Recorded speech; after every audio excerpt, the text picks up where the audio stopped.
منګه اتیا کال ازادي وشوه، منګه چې اوسم کور جوړو نو دیوالونه دنګ دنګ جوړو او د پاسه په کنټتار اچو او چې د شپې سملو نو سر ته ټوپک دو. داسې کوو ولې دا موږ په ځنګل کې اوسو، دا موږ سره چاپېره چې کوم خلک اوسي دا انسانان نه دي. دا خو چې ځنګل کې چېرته سړی سملي نو سر ته به ټوپک دي او ځان ته به چاپېره کنټتار ږدي چې ځناور مې ونه خوري. نو ته چې خپل کور کې سملې او ځان پسې جرندم وای او سر ته ټوپک هم ږدي، د دې مطلب دا دی چې موږ هیڅ هم نه یو. دا موږ چې غټې غټې خبرې کوو، کله وایو د ابدالي بابا نوسیو، کله وایو د میرویس نیکه نوسیو، نه موږ غله یو، موږ ډاکوان یو. تر څو چې دا معاشره موږ نه ده جوړه کړې نو د دې ادارو او د دې استاذ دا فیل دي چې ته پرم نه معاشره جوړه کړې. خلک وایي ترقي خلک ډېرې ډوډۍ ته، غټ بلډینګ ته، مین سړک ته او غټ ګاډي ته وایي. ترقي دې ته نه وایي، ترقي دې ته وایي چې تا سره د پردي وطن نه مرغیم ژوند لراشي، چې ستا په وطن کې دومره امني، دومره خوشحالي چې د پردي وطن مرغې ستا وطن ته راشي. ستا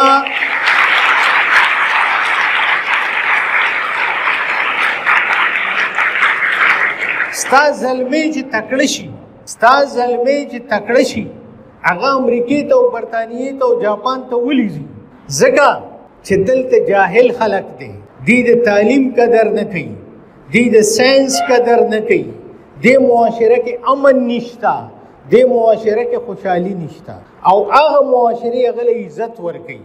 تر څو پورې چې موږ د خپله معاشره داسې معیار ته نه دی رسولی چې د دنیا تکړه خلک تاله راشي نو موږ د ترقۍ سوچ ابس دی.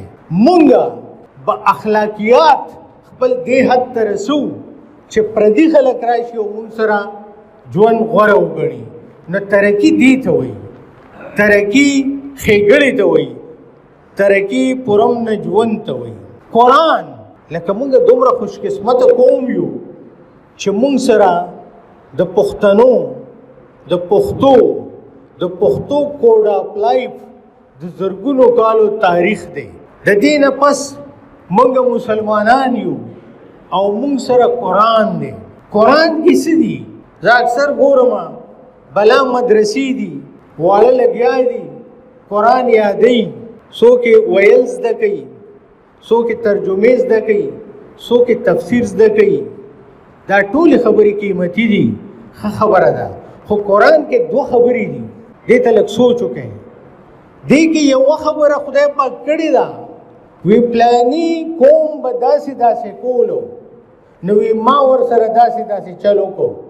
د خلکو خبره ده او بیا ورپسې خدای ویلي دي چې ما ورسره داسې چل وکړو.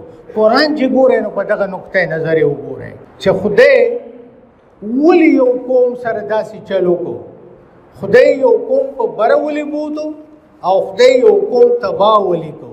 قرآن ته په دغه نظر وګورئ نو تاسو به پوه شئ چې دا موږ دومره بدقسمته قوم یو چې موږ سره دومره درنه پښتوم ده، موږ سره دومره دروند دینوم دی او بیا موږ د خپل وطن تښتو.